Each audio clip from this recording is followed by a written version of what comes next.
हे यहोवा, कान लगाकर मेरी सुन ले, क्योंकि मैं दीन और दरिद्र हूँ। मेरे प्राण की रक्षा कर, क्योंकि मैं भक्त हूँ। तो मेरा परमेश्वर है, इसलिए अपने दास का जिसका भरोसा तुझ पर है उद्धार कर। हे प्रभु, मुझ पर अनुग्रह कर, क्योंकि मैं तुझी को लगातार पुकारता रहता हूँ। अपने दास के मन को आनंदित कर, क्योंकि हे प्रभु, मैं अपना मन तेरी ही ओर लगाता हूँ। क्योंकि हे प्रभु, तू भला और क्षमा करने वाला है, और जितने तुझे पुकारते हैं उन सबों के लिए तू अति करुणामय है। हे यहोवा, मेरी प्रार्थना की ओर कान लगा, मेरे गिड़गिड़ाने की ओर ध्यान से सुन। आइए हम प्रार्थना में सिर झुकाएं। हमारे सुशक्तिमान दयालु पिता, एक बार फिर हम धन्यवाद का हृदय लेकर आपके चरणों पे आते हैं। धन्यवाद करते हैं बीती रात के बाद नई सुबह, नए भोर के प्रकाश के लिए। धन्यवाद करते हैं प्रभु आपके अनुग्रह के लिए, उस प्रेम के लिए जो आपने हमसे किया, और उस प्रेम को लेकर आप हमारे लिए इस दुनिया में आए, हमारे गुनाहों को क्षमा किया। आपने अपने लहू से हमें धोया प्रभु, नया जीवन दिया। हम आपकी कामिल कुर्बानी के लिए धन्यवाद करते हैं। धन्यवाद करते हैं कलवरी के क्रूस से लहू की धारा जो हमारे गुनाहों को धोती है। धन्यवाद देना चाहते हैं प्रभु कि आपने हमें ये सुंदर समय दिया कि आपके घर में हम एक बार फिर इकट्ठा हों और आपकी हम सताइश कर सकें, आपका वचन पढ़ें, उससे आशीषित हों। और धन्यवाद दें प्रभु इस जीवन के लिए, तमाम आशीषों के लिए, इस चंगाई के लिए जो आपने हमें दी है, आपके अनुग्रह के लिए। जब हम प्रभु आपको धन्यवाद दें, प्रार्थना करें, तो आप हमें अपनी पवित्र आत्मा से छुएं, और हम में से हर एक जन जो प्रभु जी यहाँ मौजूद है, आपकी बंदगी खुशमन और शुद्धता और पवित्रता के साथ करें। हम अपने हृदय की सच्ची आराधना आपके चरणों पर रखें, क्योंकि प्रभु जी आप इसी के योग्य परमेश्वर हैं। और ये हमारा विश्वास है कि आप अपने घर में हैं। आपका पवित्र आत्मा हमें प्रभु जी छूता है, और हमारा आराधना करना, गीत गाना, वचन पढ़ना, सब कुछ आपको ग्रहण योग्य ठहरे। जितने भी लोग इस आराधना में हैं प्रभु, नाम बनाम सबको आपको हाथ में देते हैं। जो आज की सुबह आपके घर में नहीं आ सकते, जहाँ हैं प्रभु ने सुरक्षित रखें, और जहाँ भी जो भी कोई प्रार्थना कर रहा है, आप उनकी प्रार्थनाओं को सुने। और विनती करते हैं प्रभु कि जब तक हमारे सर आपकी हजूरी में झुके रहें, कोई शैतानी बात, शैतानी युक्ति हमारा ध्यान न भटकाए। इस समय हमें से हर एक के लिए प्रभु जी आशीष का समय ठहरे। इसी विश्वास के तहत प्रभु आप अपने घर में हैं। हम आपसे प्रार्थना करते हैं कि हमारी इस आराधना को आप ग्रहण करें, और इस समय हमारे लिए, सब के लिए प्रभु आशीष का समय ठहरे। धन्यवाद के साथ इस विनती को हमारे उद्धारकर्ता प्रभु यीशु मसीह के सामर्थी नाम में मांगते हैं। प्रभु जी सुने और ग्रहण करें, आमीन। आज का जो हमारा विषय है, खास तौर से उसके ऊपर आ रहा होगा एलईडीज के ऊपर, thanks giving for the ministry of mark and for the gospel which he wrote. मरकुस के जीवन के लिए धन्यवाद, और मरकुस की सेवा के लिए धन्यवाद। और मरकुस की जो सबसे बड़ी सेवा थी वो थी कि उसने सुसमाचार को, मरकुस की इंजील को हमारे लिए लिखा। तो जैसी आज की हमारी थीम है, हम उस थीम के अनुसार ही जो है आगे बढ़ेंगे, और आज हम देखने की कोशिश करेंगे मरकुस का जीवन हमें क्या सिखाता है। मरकुस एक जवान इंसान था, और उसने अपनी जवानी के दिनों में किस तरीके से परमेश्वर की नज़दीकी को महसूस किया, और वो ब्लेसिड हुआ, और प्रभु ने उसको अपनी महिमा के लिए इस्तेमाल किया।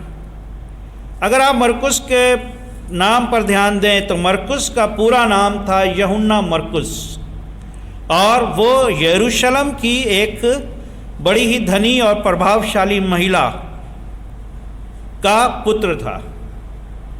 मरकुस यहूदी नहीं था। मरकुस यहूदी समाज के अंदर पैदा नहीं हुआ था, जेंटाइल्स था, अन्य जाति का व्यक्ति था, और जैसा वचन बताता है कि धनी व्यक्ति था। उसके घर के लोग धनी थे, और परमेश्वर की सामर्थ को उसने जब जाना तो उसके जीवन में कितने बड़े परिवर्तन हुए। प्रेरितों के काम 12 अध्याय की 12वीं आयत हमें बताती है, वह यूहन्ना की माता मरियम के घर आया जो मरकुस कहलाता है। इस बात हमें साबित करती है कि जो लिंग हमने बताया है वो बिब्लिकल है, और वचन हमें बताता है कि वो यूहन्ना की माता मरियम के घर आया। ये इनकी यूहन्ना जो कि मरकुस जो कि यूहन्ना भी कहलाता था। प्यारे अजीजों, मरकुस जो था प्रभु यीशु मसीह को जानता नहीं था, गैर जाति का था, गैर विश्वास का भी था, लेकिन उसकी दोस्ती प्रेरित पतरस के साथ थी। प्रभु यीशु मसीह का चेला पतरस था, वो पतरस के साथ दोस्ती थी उसकी, पतरस को वो जानता था और पतरस के प्रवचनों के द्वारा से, पतरस की बातों के द्वारा से सुनकर मरकुस का जो है हृदय वो परिवर्तित हुआ। संगति हमारे जीवन में बहुत बार हमें अच्छा और बहुत बार बुरा दोनों ही इम्पैक्ट डालती है।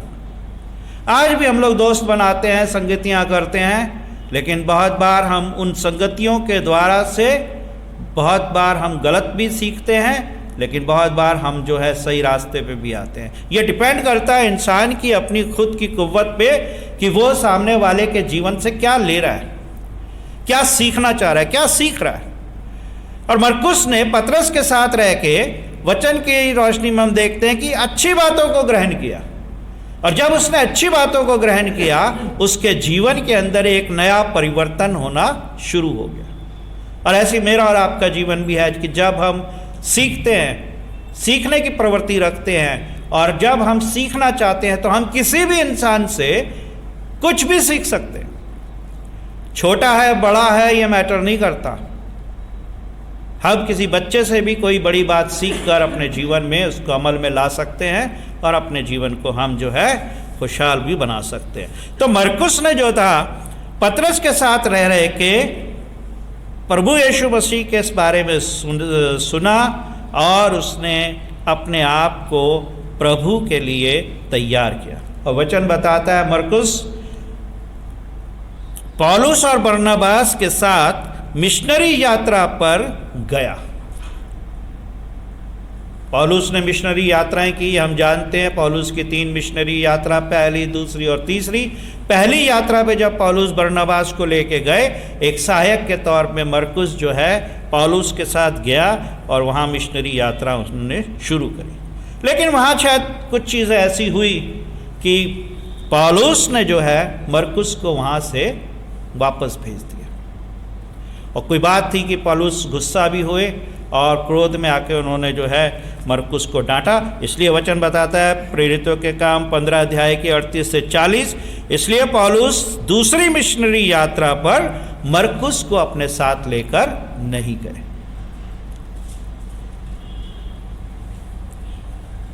और कुलुसियों 3 के अध्याय की चौथे अध्याय की 10वीं आयत अगर आप देखें कि मरकुस 12 वर्ष के बाद पुनः पौलुस के साथ फिर जुड़ा।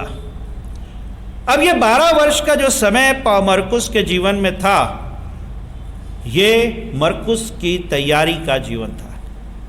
अमूमन होता क्या है, अगर हमें कोई डांट देता है तो हम क्या करते हैं, या तो उससे झगड़ा करेंगे, या उससे बात नहीं करेंगे, या हम उसको ऐसा एटीट्यूड दिखाएंगे कि हम तेरी परवाह नहीं करते। लेकिन मरकुस ने पौलुस के साथ ऐसा कुछ नहीं किया। जब पौलुस ने डांटा वो चला गया और 12 वर्ष तक दूर रहा, और इन 12 वर्षों के अंदर उसने अपने आप को खोजा, अपनी खामियों को जानने की कोशिश की कि मेरे अंदर कौन सी कमी रह गई कि पौलुस ने जो है मुझे इस तरह से फटकारा।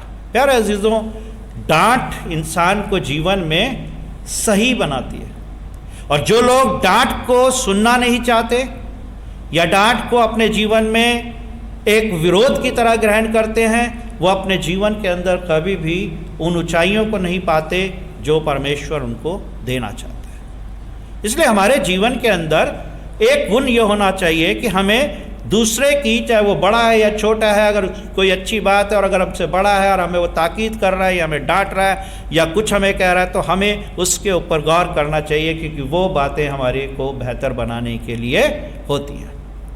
दूसरी बात, मरकुस का जीवन हमें सिखाता है कि अगर हमारे अंदर ये गुण हैं तो हम अपने जीवन में बहुत कुछ पाते हैं और बहुत हम आगे चले जाते हैं।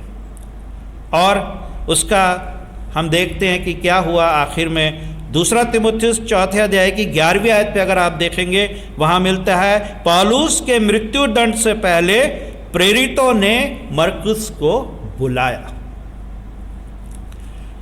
समझने की कोशिश कीजिए, पौलुस खुदा का अभिषिक्त था, सामर्थी था। पहली यात्रा पे मरकुस को लेके गए, डांट कर भगा दिया। 12 वर्ष के बाद पौलुस ने नहीं बुलाया, मरकुस खुद आया। यह समझने की बात है। 12 वर्ष के बाद मरकुस खुद पौलुस के पास आया और एक नए रूप में आया, एक नए वर्जन में आया। जब हम किसी को डांटते हैं, मैं अपनी भी मिसाल देता हूं, मैं कलीसिया में पासबन होने के नाते जब मैं डांट देता हूं किसी को, अगर वो डांट सुनकर जा रहा है और 2 बार 4 दिन के बाद फिर आ रहा है कि हाँ पादरी साहब ये चीज़ थी, ये हो गई लो, तो वहाँ पर कोई विरोध नहीं है, कोई गुस्सा नहीं है, नफरत नहीं होती, मन प्रसन्न होता है कि ये करेक्ट हुआ है। और जब मरकुस खुद आया तो पौलुस ने उसको एक्सेप्ट किया। और फिर एक ऐसी एसोसिएशन बनी पौलुस की और मरकुस की कि जब पौलुस को मृत्युदंड देने की बात आई थी, कि जब उसका अंतिम समय आया, पौलुस ने कहा प्रेरितों को कि मरकुस को मेरे पास बुलाओ, मैं चाहता हूं कि मेरे पास मरकुस इस समय रहे। यह है इंसान के जीवन के अंदर कि हम अपने जीवन को किसी भी तरीके से ढाल सकते हैं, बना सकते हैं, किसी के खूब अजीज हो सकते हैं और किसी के बहुत दुश्मन भी हो सकते हैं। लेकिन क्या ही सुंदर बात है कि हमारा संबंध एक दूसरे के साथ ऐसा हो जाए कि कोई भी अच्छे या बुरे काम से पहले वो हमारे सहयोग को पुकारे, हमारे साथ आए, हमें मिले, हमसे बात करे। और मरकुस ने इस जीवन के अंदर इस बात को जो है ग्रहण किया और मरकुस का जीवन जो है ब्लेसिड हुआ। मरकुस को लेकर चला क्योंकि सेवा के लिए वो मेरे बहुत काम का है।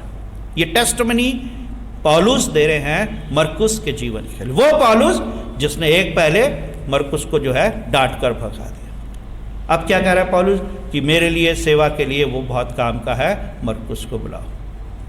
प्यारे अजीजों, इंसान अपने जीवन में अपनी वेशभूषा, अपने रुतबे, अपने संसारिक वेल्थ से ना तो जाना जाता है ना पहचाना जाता है। अगर इंसान की सही पहचान होती है तो उसके व्यवहार से, उसके जीवन के, उसके कामों से, उसके आचरण से, उसकी सहनशीलता से। और ये बहुत ही बेसिक है। अगर कोई सोचता है कि मेरे पास 20 करोड़ की कोठी है तो मेरे को लोग सिजदा करेंगे, ऐसा नहीं होता। लेकिन अगर आपके पास सुंदर मन है, आप दुख में किसी के खड़े होना जानते हैं, किसी की मदद कर रहे हैं, किसी के लिए अच्छे रास्तों को तैयार कर रहे हैं, अच्छी सोच रख रहे हैं, तो चाहे आप किसी झुग्गी में भी रह रहे हों, लोग आपको याद करेंगे क्योंकि आपका जीवन लोगों के लिए एक मिसाल बनता है। और मरकुस का जीवन इसी तरह का एक मिसाल बनी। और फिर हम देखते हैं कि मरकुस को परमेश्वर ने किस हद तक इस्तेमाल किया थी। गॉस्पल जो हमारे पास 4 गॉस्पल है, मती, मरकुस, लूका, यूहन्ना, सबसे पहली जो गॉस्पल लिखी गई AD 68 में वो मरकुस ने लिखी। यह है परमेश्वर की सामर्थ्य कि हम कहते हैं ना कि परमेश्वर की आशीष हमारे लिए हमें मिलेगी, ऐसे नहीं मिलेगी आशीष। उन आशीषों को पाने के लिए हमें अपने जीवन को तैयार करने की जरूरत है, गलाने की जरूरत है, सहने की जरूरत है। अब कोई कहता है कि ये तो परमेश्वर ने चुना था मरकुस को। यकीनन परमेश्वर ने चुना होगा मरकुस को, बिल्कुल, लेकिन मरकुस ने अपने आप को परमेश्वर के योग्य बनाया। और उसके बाद परमेश्वर का काम उसके जीवन में हुआ कि उसने सुसमाचार को, पहले सुसमाचार को, सबसे पहली जो गॉस्पल लिखी गई वो मरकुस की इंजील लिखी गई। और मरकुस की इंजील को जो है मरकुस ने जो वो किया, डिवाइड किया, वो इस तरीके से किया कि उन्होंने प्रभु यीशु मसीह के सेवा कार्यों को ही जाना था। मैंने पहले शुरू में कहा था कि पतरस के द्वारा प्रभु यीशु मसीह से ही बातों को सुना। तो पतरस के पास कौन सी बातें थी? प्रभु यीशु मसीह चंगाई दे रहे हैं, प्रभु यीशु मसीह अंधों को आंखें दे रहे हैं, प्रभु यीशु मसीह मुर्दों को जुला रहे हैं, ये सारी चीज़ें सेवा की थी ना। तो मरकुस ने जब अपनी इंजील को लिखा, उसने प्रभु यीशु मसीह को एक सेवक की तरह दिखाया कि वो सेवक है। और अगर आप पहले से 10 अध्याय की मरकुस की इंजील का अध्ययन करेंगे तो वहाँ पे हमें सेवक की सेवकाई, और उसके बाद 11 से 16 अध्याय सेवक के बलिदान के बारे में मरकुस की इंजील बताती है। क्योंकि मरकुस ने प्रभु यीशु मसीह की सेवा को देखा, फिर उनकी शहादत को देखा। और मरकुस की ही इंजील बेस बनी लूका के लिए और मती के लिए। इसलिए हम कहते हैं सिनॉप्टिक गॉस्पेल, सहदर्शी सुसमाचार। जो बात आपको मती में मिलेगी वही लूका में भी मिल जाएगी, वही यूहन्ना में भी, वही जो है मरकुस में भी मिलेगी। तो लूका और मती ने जब सुसमाचार लिखा, उन्होंने मरकुस की इंजील को आधार बनाया और उसकी बातों को लेकर उसमें कुछ ऐड करके, प्यूरिफाइड करके लूका की इंजील और मती की इंजील को लिखा गया। तीनों गॉस्पेल में प्रभु यीशु मसीह की सेवाएं अलग है, अलग तरीके से वो इंटरप्रेट किया गया है, लेकिन बेसिकली मरकुस की इंजील प्रभु यीशु मसीह को एक सेवक की तरह दिखाती है। और अगर मरकुस की इंजील का बीच का हिस्सा डिवाइड जो है वो देखते हैं 10:45, मरकुस 10:45, मनुष्य का पुत्र इसलिए नहीं आया कि उसकी सेवा टहल की जाए, पर इसलिए आया कि आप सेवा टहल करें और बहुतों की छुड़ौती के लिए अपना प्राण दे। क्लियर कट में मरकुस ने जो है इस बात को बताया कि वो इसलिए नहीं आया था कि उसकी सेवा हो, इसलिए आया था वो हमारी सेवा करे और हमारे छुटकारे के लिए क्रूसीफाइड हो। और दूसरी बात जो मरकुस की इंजील में हम देखते हैं कि मरकुस की इंजील बेसिकली मरकुस ने रोमियों के लिए लिखी, जेंटाइल्स के लिए लिखी, अन्य जाति के लोगों को ध्यान में रख के लिखी कि जो कोई विश्वास करे वो नाश न हो वरन अनंत जीवन पाए। प्यारे अजीजों, आज हम मरकुस के जीवन के लिए प्रभु का हम धन्यवाद कर रहे हैं और प्रभु उसकी मिनिस्ट्री के लिए, मरकुस की और गॉस्पेल के लिए। तो ये कुछ बातें हैं जो हमें इस बात को सिखाती हैं कि हम परमेश्वर की दृष्टि में बहुमूल्य हैं। गुरैया जो मोल नहीं रखती उन्हें भी वो भूलता नहीं है। हमारे सिर के एक एक बाल को जो है गिना गया है। इसलिए मरकुस लूका के इंजील 12वें अध्याय की 5वें आयत में कहती है, डरो मत। और आज ये हमारा विश्वास की बात है कि स्थिति कैसी भी है, हम मसीह विश्वास में डरते नहीं हैं। मैंने पहले भी सरमन में कहा था कि हम जो चीज़ें कर रहे हैं उसमें डर नहीं है, लेकिन हमारे को वचन बताता है हमें अपने देश के कानून को भी मानने की ज़रूरत है। अगर कोई सोचता है डर गए, कई लोग कहते हैं कि हम डरते नहीं, वो चीज़ें गलत है। हम डरते इसलिए नहीं हैं क्यों हमें पता है हमारा प्रभु हमें प्रोटेक्ट कर रहा है, इसलिए हम बचे हैं, हम बचे रहेंगे। लेकिन मैंने एक एग्जाम्पल भी दिया था कि वचन में यह भी बताया जाता है कि सावधानी ज़रूरी है। और ये जो चीज़ें आज हो रही हैं कि हमें अपने देश के कानून का सम्मान भी करना है, हमने एक दूसरे को भी बचाना है, उसके तहत अगर हम जो कर रहे हैं वो भी हमारे प्रभु को आदर है। पिछले संडे मैंने ये बात कही थी कि हमारी गवाही क्या होनी चाहिए। प्यारे अजीज़ों, प्रभु का वचन कहता है डरो मत, है ना। मरकुस क्योंकि एक जवान व्यक्ति था, कोई बहुत ज़्यादा उम्र का व्यक्ति था नहीं मरकुस। और मरकुस के जीवन से हम क्या सीखते हैं? अगर पहले पतरस 5वें अध्याय की 6 से 8 आयत कोई पढ़े, या मैं पढ़ता हूँ यहाँ से।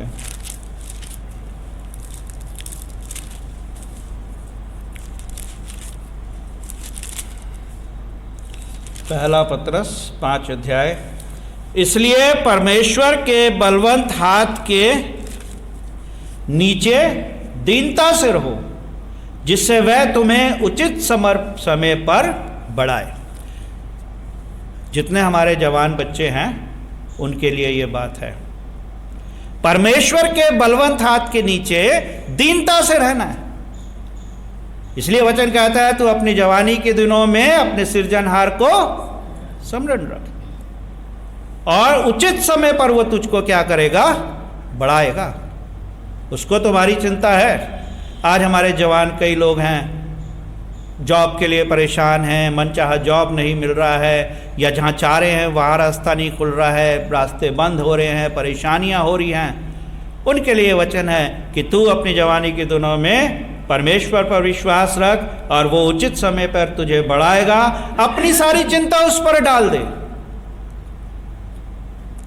मेरे को अपने माँ बाप की भी चिंता है, मुझे उन्हें संभालना है, उनकी देखभाल करनी है। आज मेरे माँ बाप भी दूर हैं। मेरे फादर 78 के हैं, मेरी मदर 75 की हैं और उनके पास कोई नहीं है। भाई मेरा बाहर है, मेरी बहनें अपने अपने घर पे, वो दोनों अकेले हैं। मुझे भी चिंता है, लेकिन मैंने प्रार्थना में प्रभु के हाथ में उनको डाल दिया कि प्रभु तू संभाल उन्हें। विश्वास है तू, सब कुछ है। कहता है वचन उचित समय पर बढ़ाएगा, उस पर अपनी सारी चिंता डाल क्योंकि उसको तुम्हारा ध्यान है। क्यों फिर हमारे वो जवान परेशान होते हैं कि मैं कब नौकरी मिलेगी, कब नहीं मिलेगी। अरे उसको ध्यान है, जीवन उसने दिया है? सचेत हो और जागते रहो क्योंकि तुम्हारा विरोधी शैतान गर्जने वाले सिंह के समान इस खोज में रहता है कि किसको फाड़ खाए।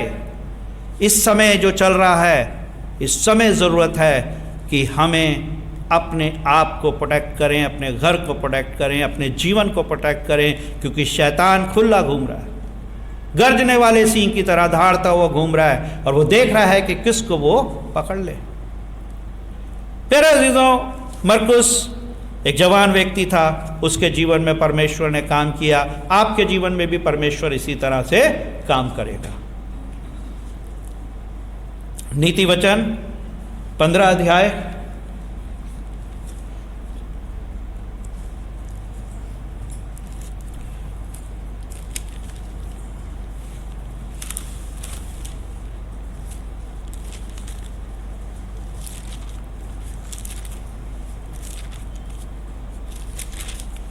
उसकी 29वीं आयत में देखिए क्या लिखा। यहोवा दुष्टों से दूर रहता है परंतु धर्मियों की प्रार्थना सुनता है। अगर हम दुष्ट आचरण अब भी कर रहे हैं, इतनी भयंकर परिस्थितियों को देखते हुए भी हम उसी फेर में पड़े हैं, हमारे अंदर रायरती बदलाव नहीं आ रहा, रूटीन वर्क वैसे ही चल रहा है जैसे पहले चल रहा था 1 साल पहले, आज भी वैसे ही चल रहा है, तो हम उस कैटेगरी में आ जाते हैं। लेकिन अगर हमने अपने आप को बदला है, कुछ सीखा है इन परिस्थितियों से, कुछ जानने की कोशिश की है परमेश्वर क्या चाहता है, और आज परमेश्वर ये चाहता है अपने मनों को फिराओ। ऐसा नहीं है कि हमारे समाज में बुराइयां नहीं है, ऐसा नहीं है कि हमारी कलीसियाओं में कमी नहीं है, ऐसा नहीं है कि हमारे जीवन में कमी घटिया नहीं है, लेकिन ये समय परमेश्वर ने दिया है कि हम अपने आप को जो है परमेश्वर के योग्य बनाएं, क्योंकि वो धर्मियों की प्रार्थना को सुनता है। और अगर आप आगे देखें, जो जीवनदायी डांट कान लगाकर सुनता है वो बुद्धिमानों के संग ठिकाना पाता है। मरकुस का जीवन हमने देखा, पौलुस की डांट को उसने सुना और अपने जीवन को बेहतर पाया। क्या कहता है वचन? बुद्धिमानों के साथ ठिकाना पाता है। आज की हमारी जो जवान पीढ़ी की सबसे बड़ी समस्या यही है कि हम किसी की बात सुनना नहीं चाहते।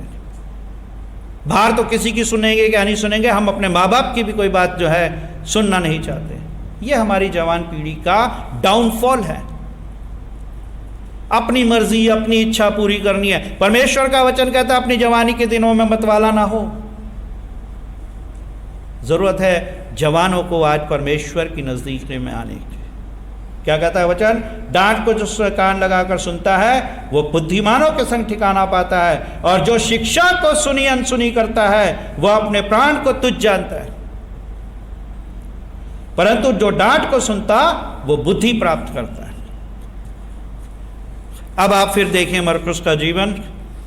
उसने प्रभु पे विश्वास जरूर किया, उत्साहित था, प्रभु के लिए काम करना चाहता था, प्रभु को जानना चाहता था। अगर पौलुस की वो डांट से वो अपने आप को कंसर्न नहीं करता, दीन और नम्र नहीं बनता, तो मरकुस आज मेरे और आपके लिए आदर का पात्र कभी नहीं होता, ना वो कभी गॉस्पेल को लिख पाता। ये बात हमारे जीवन में इसलिए काम करती है कि बहुत बार इंसान जीवन में परखा भी जाता है, और मेरी एक आदत है, मैं अपने चर्च में जो मेरे साथ जवान लड़के जुड़े रहते हैं, मैं उनको टेस्ट करने के लिए कभी कभी ऐसी ही बातें करता हूँ कि इसको पिंच करें।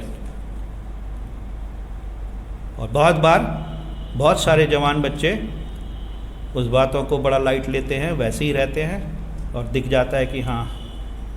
और बहुत बार बहुत बच्चे ऐसे भी निकले हैं कि वो दोबारा नहीं आए। टेस्टिंग भी होती है। शायद पौलुस ने मरकुस को टेस्ट किया होगा, और जब टेस्ट किया और मरकुस ने अपने आप को पास किया, ऐसी परमेश्वर मुझे और आपको टेस्ट करता है, और जब हम उस टेस्टिंग में पास हो जाते हैं हम बड़ी आशीषों के वारिस होते हैं। और वही मोमेंट होता है कि हम इधर या उधर, और बहुत बार अनफॉर्चुनेटली हम उस टेस्टिंग में फेल हो जाते हैं और उन बड़ी आशीषों से हम महरूम रह जाते हैं। लेकिन मरकुस का जीवन एक आदर्श है हमारे लिए कि मरकुस ने हमारे लिए एक एग्जाम्पल को रखा, और प्रभु मरकुस के जीवन को आशीषित करे। प्रभु ने उसे इस योग्य बनाया कि उसने हमारे लिए इस वचन को लिखा, और हम जो है परमेश्वर के वचन से आज आशीषित हो रहे हैं। प्यारे अजीज़ों, गॉस्पल ऑफ मार्क, मरकुस का सुसमाचार हमें प्रेरित करता है एक सेवा करने की भावना को अपने अंदर हम पैदा करें। सेवक बनो, एक दूसरे के सेवक बनो, जैसे मैं तुम्हारा सेवक हूँ। प्रभु इन्हीं वचनों से हम सबको आशीष दे। आमीन। प्रभु जी, हम धन्यवाद करते हैं आपके दास मरकुस के लिए, इसके जीवन के लिए, सुसमाचार के लिए, जो आज हमारे लिए आशीष का कारण है। धन्यवाद करते हैं प्रभु कि आपने मरकुस को अपनी महिमा के लिए इस्तेमाल किया, और उसी तरह प्रभु जी आप हर एक को अपनी महिमा के लिए इस्तेमाल करना चाहते हैं। होने दें प्रभु कि हम अपने आप को तैयार करें कि हमारा जीवन आपके हाथों में रहे, और आप अपनी महिमा के लिए हमें बहुतायत से इस्तेमाल करें। जितने भी जवान हमारे घर, हमारी कलीसिया में हैं प्रभु, हर एक जवान को आप अपनी अनुग्रह में रखें, बुराइयों से बचाएं, और प्रभु शैतानी बातों से उनकी रक्षा। धन्यवाद करते हैं प्रभु, निदान जो आपके लोगों ने अपनी करती और बढ़ती से दिया है, उसमें आशीष मांगते हैं। प्रार्थना करते हैं प्रभु कि आप उनके कमाई में बरकत दें, भंडार में करें। जब आपके घर से जाते हैं सामर्थ्य हाथों में हमें लेके जाएं, और हमें तैयारी दें कि हम आपकी इच्छा को जाने और सारा आदर सम्मान आपको देते हैं, और इस विनती को हमारे द्वारा करता प्रभु यीशु मसीह के नाम में होकर मानते हैं प्रभु जी, सुने और करें। आमीन। आज हमारे बाप